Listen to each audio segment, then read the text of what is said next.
But first, guys and girls, you know this is the best time of the year, right? Football is back. We're talking Premier League in the UK, in the US, NFL Sundays and college football Saturdays. And with that comes the glorious grind of fantasy football lineup. So this is where your inner manager comes alive. Are you serious? Setting the perfect fantasy roster, screaming at your TV and making last-minute waiver moves that either make you a hero or the guy everyone ridicules in the group chat. You know, I've been there. Oh my God, who the hell cares? But listen, while you're over here making sure your fantasy team is dialed in, don't let your personal grooming become the guy that gets left on the bench. Because let's be honest, nobody wants to fumble their grooming routine. That's where Manscaped's Performance Package 5.0 Ultra comes in, acting as your all-in-one grooming playbook. From keeping things sharp down below with the Lawnmower 5.0 Ultra to taking care of those rogue nose and ear hairs with the Weed Whacker 2.0. You got me. This is the lineup that will keep you looking and feeling like a champ on and off the field. Clean, confident, and ready to dominate your fantasy league. The Lawnmower 5.0 Ultra Groin and Body Hair Trimmer is the franchise player of your grooming roster with precise trimming capabilities. It's reliable, efficient, and gets the job done without fumbling. Whether it's for date night, a weekend tailgate, or just everyday grooming, this is the tool you want on your squad. And then let me tell you about this, the Weed Whacker 2.0, because we've got to be honest here, no one wants a surprise nose or hair making a guest appearance on game day. So the Weed Whacker 2.0 handles those details like a pro, keeping you neat and ready to go. No missed tackles in your grooming gang. And look at it there, what a product. The Performance Package 5.0 Ultra doesn't stop at grooming essentials. It also comes with 2 free gifts. Wow. The Boxers 2.0 Midnight Bravo and the Shed 2.0 Toiletry Bag premium gear to ensure you're always ready for action, whether at home or on the road. So join the over 10 million men worldwide who trust Manscaped and get ready for kickoff by heading over to manscaped.com. Use the code OUTSPOKEN for 20% off today. That is 20% off and free shipping. Trust me, you'll be drafting the real MVP of grooming this season. We don't do that here. And just before you come in, I want to share with you a post on X from the royal YouTuber, according to Taz, who wrote, "Can't believe the number of people think that Harry wants reconciliation.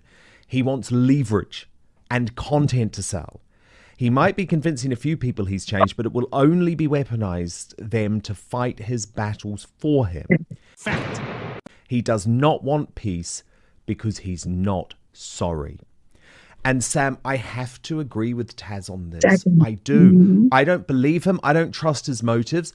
What the hell? If he was going to get another Netflix deal, he'd probably be quite happy. He's worried about the money running out, and he's worried about the fact that no one gives a damn about him and Meghan because he no longer has any proximity or connection to the royal family. Nice. Well, exactly. And she's right. And you're right. I had never. And that's why I wondered, will he be wearing a wire? The Royals are always going to have that big question mark, because I haven't seen anything. I don't think anybody else has, to substantiate that the Netflix contract was ever dissolved. In other words, is Netflix behind this thing? I don't know. Let's get him back into the fold and let's get some good stuff. Let's get, point. Really. So if I were the Royals, I would say, before you step foot in this palace, in our lives, we want proof from lawyers all signed that there has been a dissolution, that the contract has been dissolved, closed out, or hasta luego, bye. Don't even come here. I don't like where this is going. Because there's that question mark. And I would say the greater likelihood, given lots of evidence and past demonstration, is that if that Netflix contract is still intact, oh, Houston, we have a problem. Oh! Ew! Dude! What the fuck? Yeah. You know what I mean? It's like, But the thing is, Sam, William is not going to be that stupid. And I'm not calling the king stupid. It's not about that. It's just he's in a very different place. He is battling very serious cancer and he wants an easier life. And so for him, an easier life is the idea of Harry not hating the family. Yeah, right. At the same time, Sam, Charles, I am told from very reliable sources, cannot afford to and does not want to fund Harry's life and lifestyle and pay for his security and all of that type of thing. So you've got the money issue going on too. But William is going to be uncompromising because the thing is, Harry was warned time and again, Sam. Okay. If you go after the wives, if you go after Catherine, if you go over after Camilla, there's the red line, you would have crossed it. And he ignored that advice. And he crossed the red line and he attacked Catherine and he attacked Camilla. Are you sure about that? And so Charles may be able to forgive. It's his son. Remember, I've reported on William for many, many years. He's a stubborn guy. Now, I'm not saying there's anything wrong with him being stubborn. I don't think that he should forgive Harry. I don't think he should forgive Harry. I don't think he can trust Harry.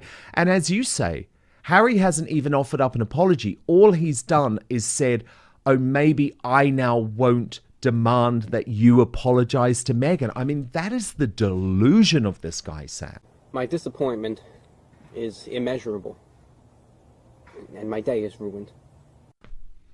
Well, yeah, I mean, there's another component to this because I know culture and tradition in Great Britain intertwined with the public is very different than in America, where we tend to be more rugged individualists. So with that said, it seems like, and I had heard, he also hurt the public. He betrayed public trust. He did. You know, and there was a time in an interview when he said, and it was everywhere in their PR, I was never happy in Great Britain anyway. I didn't really like it there. I'm here to tell you right now, we don't care. Let me tell you. We don't care. So how do the people of Great Britain feel that this guy all of a sudden wants to... We don't want him back. No, exactly. I mean, Sam, that is such a good point that you've raised, because what about the Netflix documentary where he also trashed the fact that we had voted for Brexit and tried to make out that the country was full of the far right? Ludicrous. We voted for Brexit because we believe in the nation state, we believe in borders, and we were worried about what was happening to our country. Okay. What about the fact, Sam, that he trashed the Commonwealth in the Netflix series and tried to say that it was British Empire 2.0? That was the life's work of the late Queen Elizabeth II. And I will say, I do not believe the British public will forget that Harry made Queen Elizabeth II and Prince Philip's dying days a misery. Come on now, dog. A misery. Because of his victim complex. That was inexcusable. They had delivered a life of service for us. They deserved their family to be on board and on side for the past few years. And he can kid himself as much as he wants that his grandmother loved him. Oh my God, who the hell cares? Well, she may have loved him. I'm sure she did love him. She did not love his behavior, Sam. She did not love his behavior. No. She refused the half in and half out deal at the Sandringham Summit. So Channel 5, clever old them, have got a big documentary coming out, and the star of the documentary is Thomas Markle. Now, of course, there's been this very dramatic fallout between Meghan Markle and her father. Indeed, at the wedding, the only member of her family that was there was her mother. But some of the things that Thomas Markle is saying are, I think, all right, it's his side of a story, but they're pretty damning. Are you serious? The documentary is going to be aired fairly soon, but we have got some clips of it already. Let's have a listen to Thomas Markle. This is like one of the greatest long living institutions ever. Okay. They're destroying it. They're cheapening it. They're making it shabby. They're turning it into a Walmart with a crown on it now. It's not. It's something that's ridiculous. They shouldn't be doing this. Pretty damning comments. Well, to assess to what extent they are behaving in a shabby way, and damaging the institution. And in particular, to carry on with that theme, and it's interesting, wasn't it? Caller after caller before the break saying they were worried for Harry and what he would do giving up all these associations of a life that he knows here. Well, I got a proper Harry expert with me. That doesn't make sense. This morning, because I've got Angela Levin, royal commentator, biographer and author of Harry, Conversations with the Prince. Angela, welcome to LBC, and thank you very much indeed for joining us. Last week I had some people on saying, they can't have their cake and eat it, they can't privatise the monarchy, and I think public opinion was pretty much there, and the Queen, it appears, has acted decisively. But does, if they're going to go off, live on Vancouver Island, make their money in Los Angeles, is there a danger that they are cheapening the monarchy? Good question. Well, I think the very reason why the Queen has given them a sort of farewell, sugary coated farewell note, is because she feared that, and she wants to make sure that they are no longer representing the royal family. Really, nigga? They're not going to do any engagements on her behalf. The things that Harry's like most, which is the military, is no longer going to be allowed to have any association with that officially. They've got to pay back the £2.4 million that they've spent on renovations of Frogmore Cottage in Windsor. What? Bro, what are you talking about, man? And they're not going to be funded by the public anymore. So that is an answer to the question of, is she worried? Most certainly. I mean, they wanted to come out with something called progressive royalty. Okay. And, yes, I couldn't work that out at all. We don't know what that is, but she wasn't going to give it a chance. And again, what your listeners have said, you can't be half in and half out. You can't cherry pick. You can't have your cake and eat it. There's lots of ways of explaining it, but you're either in or out. Fact. Yeah, it's the firm, isn't it? It's the firm. Yeah. Yes. Yeah. Now you know Harry pretty well. Just explain the extent to which you know him and you followed him to LBC's listeners. Yes. Let me put it in a language you can understand. I wanted to write about Harry because I thought that he'd look more mature. He was cooperating with the royal family. It was 2017, and so I was allowed to follow him on engagements for about 15 months. How? How did they think that was okay to even put it in the game? Throughout all that time... Wow. And if you are, like watching people like I do, you learn quite a bit about them during that time. Throughout that time, I kept asking at regular interviews and ever so politely if I could get to interview him at Kensington Palace. Oh my God, who the hell cares? And I said, no, he never does interviews. And then suddenly I got a phone call saying, are you free tomorrow afternoon? You can have 20 minutes with the Prince. Yes! Yes! Yes! Well, as you know, 20 minutes is nothing, really. You don't get anywhere. But I thought, well, the way I'm going to get round this is to ask him a question that is so important that he will let me stay longer. So I thought about it carefully, went to the palace. Hello, how are you? He always welcomes you with a joke, well, he used to anyway. And sat down and he said, OK, I think you've got a lot of questions. And I said, yes, well, my first question, Your Royal Highness, is that I've seen you talk to children who come from very damaged homes. Okay. I've seen you talk to ex-servicemen and women who've been psychologically as well as physically damaged. You've made the most incredible impact on them. But I'm wondering whether you use these opportunities to also look after your own mental health.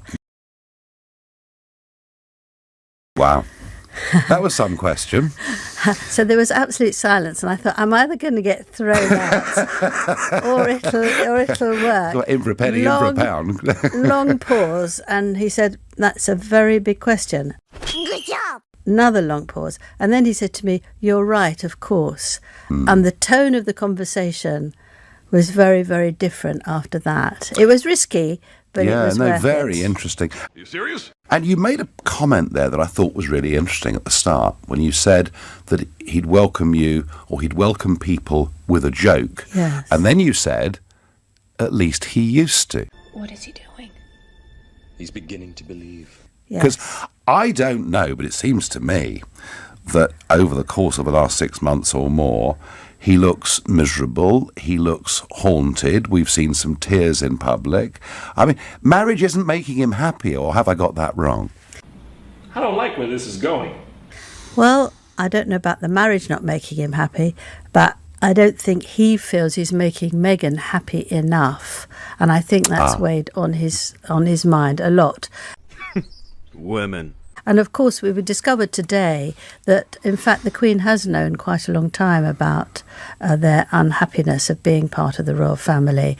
And I suspect that, you know, they've been talking about this and she's got more and more unhappy, which we heard about in South Africa when she said she felt she was existing and not living. What do you mean by that? Well, if that wouldn't make a new husband of under 2 years very unhappy, I don't know what would. No, okay, no, I get that point. But part of it is because of it, and indeed the Queen herself, said as a result of intense media scrutiny over the last 2 years, although, of course, all the royals get intense media scrutiny. But very interesting, isn't it? Why? Why? Because if they're going to get away from media scrutiny, but to make money, they're going to be, in the Los Angeles West Coast life. I mean, surely they've got this wrong, isn't the media scrutiny going to get even worse? Well, that's my view, actually. At least they're going to swap it. They're going to swap it from being in the royal spotlight to being in the celebrity spotlight. Yeah. I don't think Meghan's really understood the difference between the two. Harry explained it to me in one of our conversations. Wow. And he said that if you're royal, you have to be there 24/7, and you have this sense of duty that keeps you there and drives you. If you're a celebrity, you pick and choose who's going to do your PR, which papers you're going to talk to, and when you're going to talk to them. Fact. Harry will always be famous. In our eyes worldwide, he's hugely loved. He's second most popular royal to the Queen, and he will still be a prince in everybody's eyes.